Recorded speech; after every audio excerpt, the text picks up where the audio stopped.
ನಮಸ್ಕಾರ ವೀಕ್ಷಕರೇ ದೇಶದ ಗಮನವನ್ನು ಸೆಳೆದಿದ್ದ ದೆಹಲಿ ಚುನಾವಣೆಯ ಫಲಿತಾಂಶ ಹೊರಬಿದ್ದಿದೆ. ಅರವಿಂದ್ ಕೇಜ್ರಿವಾಲ್ಗೆ ಆಘಾತ ಎದುರಾಗಿದೆ. ರಾಷ್ಟ್ರ ರಾಜಧಾನಿಯಲ್ಲಿ ಬರೋಬ್ಬರಿ 27 ವರ್ಷಗಳ ಕಾಲ ಅಧಿಕಾರದಿಂದ ದೂರ ಉಳಿದಿದ್ದ ಬಿಜೆಪಿ ಮತ್ತೆ ಅಧಿಕಾರ ಹಿಡಿಯುವಲ್ಲಿ ಯಶಸ್ವಿಯಾಗಿದೆ. ಕಳೆದ 10 ವರ್ಷಗಳಿಂದ ಅಧಿಕಾರದಲ್ಲಿದ್ದ ಆ ಪಕ್ಷವನ್ನು ಸೋಲಿಸುವ ಮೂಲಕವಾಗಿ ಹ್ಯಾಟ್ರಿಕ್ ಕನಸಿಗೆ ಬಿಜೆಪಿ ಕೊಳ್ಳಿ ಇಟ್ಟಿದೆ. ಬಹಳ ಸುಲಭವಾಗಿ ಗೆದ್ದು ಬಿಡ್ತೀವಿ ಅನ್ನುವ ಅತಿಯಾದ ಆತ್ಮವಿಶ್ವಾಸದಲ್ಲಿ ಕೇಜ್ರಿವಾಲ್ ಇದ್ರು. ಆದರೆ ದೆಹಲಿ ಮತದಾರ ಕೊಟ್ಟ ಉತ್ತರಕ್ಕೆ ಕೇಜ್ರಿವಾಲ್ ಕಂಗಾಲಾಗಿ ಹೋಗಿದ್ದಾರೆ. ತೀವ್ರ ಮುಖಭಂಗವಾಗಿದೆ. ಈ ಒಂದು ಸೋಲಿನ ಬೆನ್ನಲ್ಲೇ ಕೇಜ್ರಿವಾಲ್ ಅವರ ವಿಡಿಯೋ ಒಂದು ವೈರಲ್ ಆಗ್ತಾ ಇದೆ. ಈ ವಿಡಿಯೋ ಬಿಟ್ಟಿದ್ದೆ ಬಿಜೆಪಿಯವರು. ಇನ್ನು ಖಾತೆ ತೆರೆಯೋಕೆ ವಿಫಲ ಆದಂತಹ ಕಾಂಗ್ರೆಸ್ ದೆಹಲಿಯನ್ನು ಮರೆತು ಬಿಡಬೇಕು ಅನ್ನುವಂತಹ ಪರಿಸ್ಥಿತಿ ಎದುರಾಗಿದೆ. ಇದಕ್ಕೆ ಕಾರಣ ಹ್ಯಾಟ್ರಿಕ್ ಝೀರೋ ಸಾಧನೆ. ಝೀರೋ ಪಡೆಯುವಲ್ಲೂ ಹ್ಯಾಟ್ರಿಕ್ ಸಾಧನೆಯನ್ನು ಮಾಡಿದೆ. ದೆಹಲಿಯಲ್ಲಿ ಒಂದೇ ಒಂದು ಸ್ಥಾನವನ್ನು ಗೆಲ್ಲೋದಕ್ಕೂ ಕಾಂಗ್ರೆಸ್ಗೆ ಸಾಧ್ಯವಾಗಲಿಲ್ಲ. ಬಿಜೆಪಿಯ ವಿಜಯ ಯಾತ್ರೆ ಮುಂದುವರೆದಿದೆ. ಮೋದಿಯ ಗೆಲುವಿನ ನಾಗಲೋಟಕ್ಕೆ ಇಂಡಿ ಮೈತ್ರಿಕೂಟ ಧೂಳಿಪಟವಾಗಿದೆ. ಇನ್ನು ಕೇಂದ್ರ ವಿಪಕ್ಷ ನಾಯಕ ರಾಹುಲ್ ಅವರಿಗಂತೂ ಸಿಡಿಲಾಘಾತ ಅಂತಲೇ ಹೇಳಬಹುದು.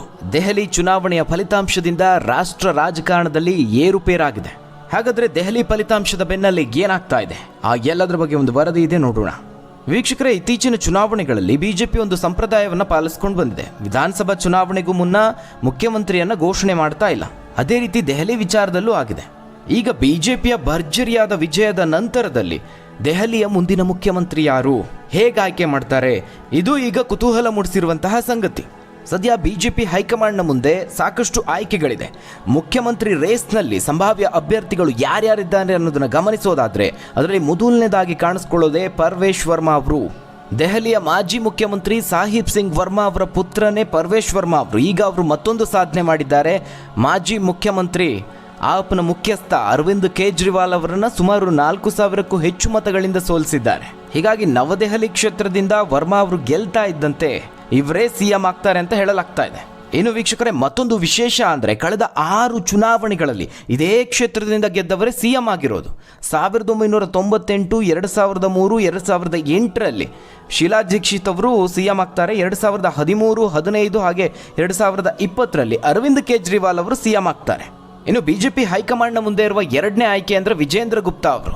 ದೆಹಲಿ ವಿಧಾನಸಭೆಯ ವಿರೋಧ ಪಕ್ಷದ ನಾಯಕರಾಗಿದ್ದವರು. ಈಗ ರೋಹಿಣಿ ವಿಧಾನಸಭಾ ಕ್ಷೇತ್ರದಲ್ಲಿ 3ನೇ ಬಾರಿಗೆ ಗೆಲುವನ್ನು ಸಾಧಿಸಿದ್ದಾರೆ. ಆಮ್ ಆದ್ಮಿ ಪಕ್ಷದ ಪರ್ದೀಪ್ ಮಿತ್ತಲ್ ಅವರನ್ನು ಸುಮಾರು 37,000 ಮತಗಳ ಅಂತರದಿಂದ ಸೋಲಿಸಿದ್ದಾರೆ. ಬಿಜೆಪಿಯ ಅನುಭವಿ ರಾಜಕಾರಣಿಯಾಗಿ ಗುರುತಿಸಿಕೊಂಡಿರೋರು ಇವರು. ಅವರು ವಿದ್ಯಾರ್ಥಿಯಾಗಿದ್ದಾಗಿನಿಂದಲೂ ಪಕ್ಷ ಸಂಘಟನೆಯಲ್ಲಿ ತೊಡಗಿಸಿಕೊಂಡು ಬಂದಂಥವ್ರು. ಹೀಗಾಗಿ ಸಿಎಂ ರೇಸ್ನಲ್ಲಿ ಇವರು ಸಹ ಪ್ರಬಲ ಸ್ಪರ್ಧಿಯಾಗಿದ್ದಾರೆ. ಇದೇ ರೀತಿಯಲ್ಲಿ ಆಮ್ ಆದ್ಮಿ ಪಕ್ಷದಿಂದ ಬಿಜೆಪಿಗೆ ಬಂದಂತಹ ಕೈಲಾಶ್ ಗೆಹ್ಲೋಟ್ ಅವರಿದ್ದಾರೆ. ಗೆಹ್ಲೋಟ್ ಅವರು ಜಾಟ್ ಸಮುದಾಯದ ಪ್ರಮುಖ ನಾಯಕನಾಗಿ ಗುರುತಿಸಿಕೊಂಡಿದ್ದಾರೆ. ಇನ್ನು ಕಾಂಗ್ರೆಸ್ನಿಂದ ಬಿಜೆಪಿಗೆ ಬಂದಂತಹ ಅರವಿಂದ್ ಸಿಂಗ್ ಲವ್ಲಿ ಅವರು ಸದ್ಯ ಸರ್ಕಾರದಲ್ಲಿ ಪ್ರಮುಖ ಸ್ಥಾನವನ್ನು ಪಡೆಯುವಂತಹ ಸಾಧ್ಯತೆ ಇದೆ. ಕೇವಲ ಇವರುಗಳು ಮಾತ್ರ ಅಲ್ಲದೆ ಕೆಲವೊಂದಷ್ಟು ಅಚ್ಚರಿಯ ಹೆಸರುಗಳು ಮುನ್ನೆಲೆಗೆ ಬಂದಿದೆ. ಅದರಲ್ಲಿ ಸ್ಮೃತಿ ಇರಾನಿ ಅವರು ಸಹ ಇದ್ದಾರೆ.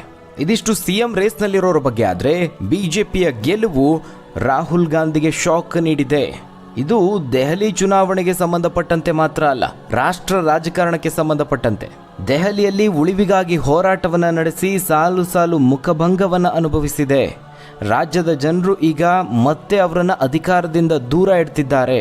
ಆದರೆ ವೀಕ್ಷಕರೇ, ಆಮ್ ಆದ್ಮಿ ಪಕ್ಷಕ್ಕೂ ಮುನ್ನ ಸತತವಾಗಿ 3 ಬಾರಿ ಅಧಿಕಾರವನ್ನು ಪಡೆದುಕೊಂಡಿತ್ತು ಕಾಂಗ್ರೆಸ್. ಆದರೆ ಇವತ್ತು ಹೀನಾಯ ಸ್ಥಿತಿ ಬಂದಿದೆ. ಬಿಜೆಪಿ ಒಂದು ಗುರಿಯನ್ನು ಇಟ್ಕೊಂಡಿದೆ, ಕಾಂಗ್ರೆಸ್ ಮುಕ್ತ ಭಾರತವನ್ನು ಮಾಡಬೇಕು ಅಂತ. ಅದರ ಮುನ್ಸೂಚನೆನ ಅನ್ನುವಂತೆ ಪ್ರಮುಖ ವಿಚಾರವೊಂದನ್ನು ಗಮನಿಸಬೇಕು. ಯಾವಾಗ ಆಮ್ ಆದ್ಮಿ ಪಾರ್ಟಿ ಅಧಿಕಾರವನ್ನು ಪಡೆದುಕೊಳ್ಳುತ್ತೋ ಅಲ್ಲಿಂದ ಕಾಂಗ್ರೆಸ್ಗೆ ಒಂದೇ ಒಂದು ಕ್ಷೇತ್ರದಲ್ಲಿ ಗೆಲ್ಲೋದಕ್ಕೆ ಸಾಧ್ಯವಾಗಿಲ್ಲ. ಅಂದರೆ ಕಳೆದೊಂದು ದಶಕದಲ್ಲಿ ಏನು 3 ಚುನಾವಣೆ ನಡೆದಿದೆ, 3ರಲ್ಲೂ ಝೀರೋ ಸಾಧನೆ. ದೆಹಲಿಯಲ್ಲಿ ಮತ್ತೊಮ್ಮೆ ಮುಖಭಂಗ ಅನುಭವಿಸುವ ಮೂಲಕವಾಗಿ ಐತಿಹಾಸಿಕ ಹಿನ್ನಡೆಯನ್ನು ಅನುಭವಿಸ್ತಾ ಇದೆ. ಅಂದರೆ ದಶಕಗಳ ಕಾಲ ದೇಶವಾಳಿದಂತಹ ಪಕ್ಷ, ಪ್ರಮುಖ ರಾಜ್ಯ ದೆಹಲಿಯಲ್ಲಿ ಕನಿಷ್ಠ ವಿಪಕ್ಷ ಸ್ಥಾನ ಬಿಡಿ ಒಂದೇ ಒಂದು ಶಾಸಕ ಸ್ಥಾನವನ್ನು ಪಡೆದುಕೊಳ್ಳೋದಕ್ಕೆ ಹೆಣಗಾಡುವಂತಹ ಪರಿಸ್ಥಿತಿ ನಿರ್ಮಾಣ ಆಗಿದೆ. 1993ರಲ್ಲಿ ಚುನಾವಣೆ ನಡೆದಿತ್ತು. ಆಗ ಬಿಜೆಪಿ ಮೊದಲ ಬಾರಿಗೆ ಅಧಿಕಾರಕ್ಕೆ ಬಂತು. ಬಹುಮತವನ್ನು ಪಡೆದು ಪೂರ್ಣಾವಧಿ ಅಧಿಕಾರವನ್ನು ನಡೆಸಿತು.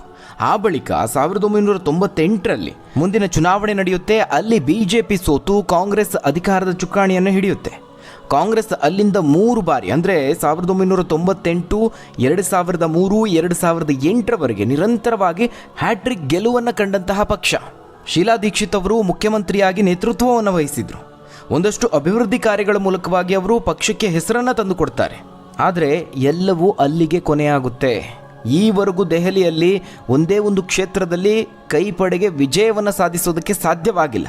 2025ರ ಚುನಾವಣೆಯಲ್ಲಾದರೂ ಕಾಂಗ್ರೆಸ್ಗೆ ಒಂದೆರಡು ಸೀಟ್ಗಳು ಬರಬಹುದು ಅನ್ನುವಂತೆ ಪೋಲ್ಗಳು ಸಹ ಅದನ್ನು ನಿರೀಕ್ಷಿಸಿದ್ವು. ಆದರೆ ಕಾಂಗ್ರೆಸ್ ಮತ್ತೆ ಮಖಾಡೆ ಮಲಗಿದೆ. ಆ ಮೂಲಕ ಕಾಂಗ್ರೆಸ್ ಶೂನ್ಯ ಸಾಧನೆಯಲ್ಲೂ ಹ್ಯಾಟ್ರಿಕ್ ಮಾಡಿದೆ. ಇದರಿಂದ ಏನು ಗೊತ್ತಾಗುತ್ತೆ ಅಂದರೆ, ಇಡೀ ದೇಶವನ್ನು ನಾವು ಗಮನದಲ್ಲಿಟ್ಕೊಂಡು ನೋಡಿದ್ರೆ BJPಯನ್ನು ನಿಯಂತ್ರಿಸುವಲ್ಲಿ ಇಂಡಿ ಮೈತ್ರಿಕೂಟ ಸಂಪೂರ್ಣವಾಗಿ ವಿಫಲ ಆಗಿದೆ ಅನ್ನೋದು ಕಾಣಿಸ್ತಾ ಇದೆ. ಯಾಕಂದರೆ 2023ರ ಜೂನ್ನಲ್ಲಿ ಕಾಂಗ್ರೆಸ್ ನೇತೃತ್ವದಲ್ಲಿ ಇಂಡಿ ಮೈತ್ರಿಕೂಟ ರಚನೆ ಆಗುತ್ತೆ. ಆಗ ಅದರ ಉದ್ದೇಶ ಏನಾಗಿತ್ತು? BJPಯನ್ನು ನಿಯಂತ್ರಿಸೋದು, ಸೋಲಿಸೋದೇ ಏಕೈಕ ಗುರಿ ಅಂತ ಹೇಳಿಕೊಂಡಿದ್ರು. ಆದರೆ ಇಂಡಿ ಮೈತ್ರಿಕೂಟ ರಚನೆಯಾದ ನಂತರದಲ್ಲಿ BJP ಮತ್ತು ಅದರ ಮಿತ್ರ ಪಕ್ಷಗಳನ್ನು ಕಟ್ಟಿ ಹಾಕುವಲ್ಲಿ, ನಿಯಂತ್ರಿಸುವಲ್ಲಿ ಸಂಪೂರ್ಣವಾಗಿ ವಿಫಲ ಆಗಿದೆ. ಅದಕ್ಕೆ ಸಾಕ್ಷಿ ಅಂದರೆ 2023ರ ಜೂನ್ ನಂತರದಲ್ಲಿ ನಡೆದಂತಹ ಚುನಾವಣೆಗಳ ಪೈಕಿ 13 ರಾಜ್ಯಗಳಲ್ಲಿ BJP ಪಕ್ಷ ಅಥವಾ ಅದರ ಮೈತ್ರಿಕೂಟ NDA ಗೆದ್ದಿರುವಂಥದ್ದು. ಇತ್ತೀಚಿನ ಕಳೆದ ವರ್ಷಾಂತ್ಯದಲ್ಲಿ ನಡೆದಂತಹ ಹರಿಯಾಣ ಮತ್ತು ಮಹಾರಾಷ್ಟ್ರದ ಚುನಾವಣೆಯಲ್ಲೂ ಕಾಂಗ್ರೆಸ್ ಮತ್ತು ಅದರ ಮಿತ್ರಕೂಟದ ಪಕ್ಷಗಳು ಆಂತರಿಕ ಕಲಹದಿಂದಾಗಿ ಸೋಲನ್ನು ಕಾಣ್ತವೆ. ಇನ್ನು ದೆಹಲಿಯಲ್ಲೂ ಆಪ್ ಹಾಗೆ ಕಾಂಗ್ರೆಸ್ ಕಿತ್ತಾಡಿಕೊಂಡಿದೆ, ಅದು ಸಹ ಬಹಿರಂಗವಾಗಿ. ದೆಹಲಿಯಲ್ಲೂ ಸೀಟು ಹಂಚಿಕೆ ವಿಚಾರವಾಗಿ ನಡೆದಂತಹ ಗೊಂದಲ ಆಪ್ ಮತ್ತು ಕಾಂಗ್ರೆಸ್ ಪಕ್ಷಗಳು ಪ್ರತ್ಯೇಕವಾಗಿ ಸ್ಪರ್ಧಿಸುವಂತೆ ಮಾಡಿತು. ಒಂದು ಹಂತದಲ್ಲಿ ಆಪ್ನ ಅರವಿಂದ್ ಕೇಜ್ರಿವಾಲ್ ಅವರು ಬಹಿರಂಗವಾಗಿಯೇ ಕಾಂಗ್ರೆಸ್ ಮತ್ತು BJP ಮೈತ್ರಿಯನ್ನು ಮಾಡಿಕೊಂಡಿದೆ ಅನ್ನೋ ಆರೋಪವನ್ನು ಮಾಡ್ತಾರೆ. ಇದು ಇಂಡಿ ಕೂಟದ ಆಂತರಿಕ ಕಲಹ ಜಗಜ್ಜಾಹೀರಾಗುವಂತೆ ಮಾಡುತ್ತೆ. ಇನ್ನು ಯಮುನಾ ನದಿ ವಿಚಾರದಲ್ಲಿ ವಿಷ ಬೆರೆಸ್ತಿದ್ದಾರೆ ಅಂತ ಕೇಜ್ರಿವಾಲ್ ಅವರು ಆರೋಪವನ್ನು ಮಾಡ್ತಾರೆ. ಅದನ್ನು ಸ್ವತಃ ರಾಹುಲ್ ಗಾಂಧಿ ಅವರು ಟೀಕೆ ಮಾಡ್ತಾರೆ. ಇದಲ್ಲದೆ ಅಬಕಾರಿ ನೀತಿ ಹಗರಣದ ಬಗ್ಗೆಯೂ ಕಾಂಗ್ರೆಸ್ ನಾಯಕರು ಆಪ್ನ ಟೀಕಿಸಿದ್ರು. ನಾವು ಒಟ್ಟಾರೆಯಾಗಿ ನೋಡಿದ್ರೆ ರಾಹುಲ್ ಗಾಂಧಿ ಅವರಿಗೆ ದೆಹಲಿ ಚುನಾವಣೆಯು ಒಂದು ಶಾಕ್ ಅಂತ ಹೇಳ್ಬೋದು.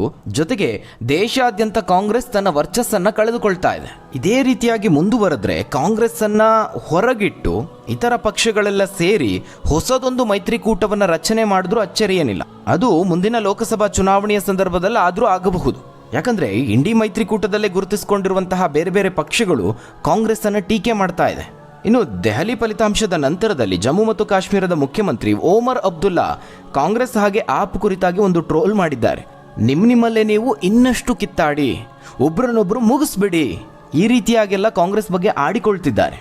ಇದೆಲ್ಲವನ್ನ ನೋಡಿದಾಗ ಕಾಂಗ್ರೆಸ್ಗೆ ಎಂತಹ ಹೀನಾಯ ಪರಿಸ್ಥಿತಿ ಬಂದಿದೆ ಅನ್ನೋದನ್ನು ನೀವೆಲ್ಲರೂ ಗಮನಿಸಬಹುದು. ಒಟ್ಟಾರೆಯಾಗಿ ಕೇಂದ್ರ ವಿಪಕ್ಷ ನಾಯಕ ರಾಹುಲ್ ಗಾಂಧಿಗೆ ಸಾಲು ಸಾಲು ಆಘಾತ ಅಂತಲೇ ಹೇಳಬಹುದು. ಇನ್ನು ಅರವಿಂದ್ ಕೇಜ್ರಿವಾಲ್ ಅವರಿಗೆ ದೆಹಲಿ ಚುನಾವಣೆಯ ಆಘಾತದ ಬೆನ್ನಲ್ಲೇ BJP ವಿಡಿಯೋವನ್ನು ಇಟ್ಟು ಲೇವಡಿ ಮಾಡ್ತಾ ಇದೆ. ನಾವು ಅರವಿಂದ್ ಕೇಜ್ರಿವಾಲ್ ಅವರ ಮಾತುಗಳನ್ನು ಗಮನಿಸಿದ್ರೆ ಅವರು ಅತಿಯಾದ ಆತ್ಮವಿಶ್ವಾಸದಲ್ಲಿದ್ದರು. ಅದರಲ್ಲೂ 2ನೇ ಬಾರಿ ಗೆದ್ದಂತಹ ನಂತರದಲ್ಲಿ, CM ಆದ ನಂತರದಲ್ಲಂತೂ ಅವರನ್ನು ಹಿಡಿಯೋಕೆ ಸಾಧ್ಯ ಆಗ್ತಿರಲಿಲ್ಲ.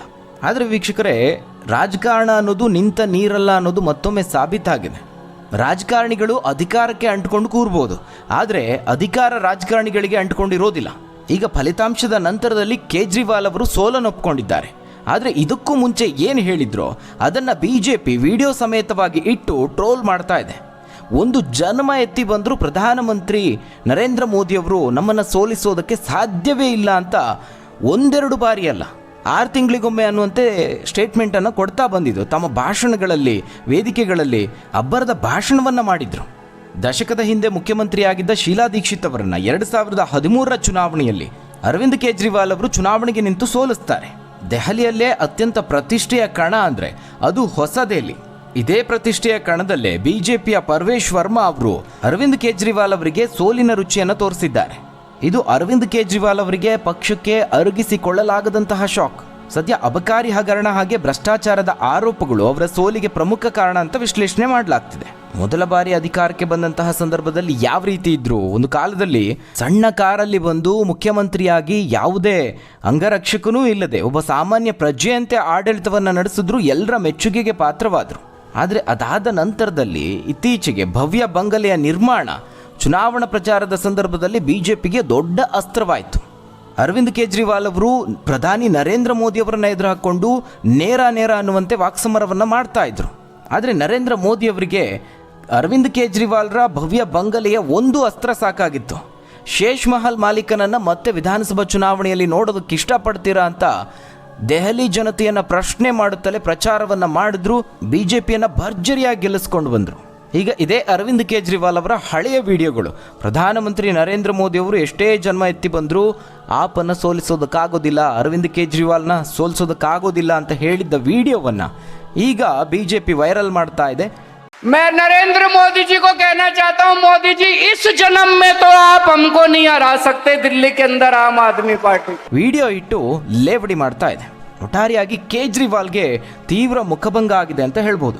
ಹಾಗಾದರೆ ವೀಕ್ಷಕರೇ, ದೆಹಲಿ ಚುನಾವಣೆಯ ಫಲಿತಾಂಶದ ಬಗ್ಗೆ ನೀವೇನಂತೀರಾ? ನಿಮ್ಮ ಅನಿಸಿಕೆ, ಅಭಿಪ್ರಾಯವನ್ನು ಕಮೆಂಟ್ ಮೂಲಕವಾಗಿ ತಿಳಿಸಿ. ಧನ್ಯವಾದಗಳು ವೀಕ್ಷಕರೇ.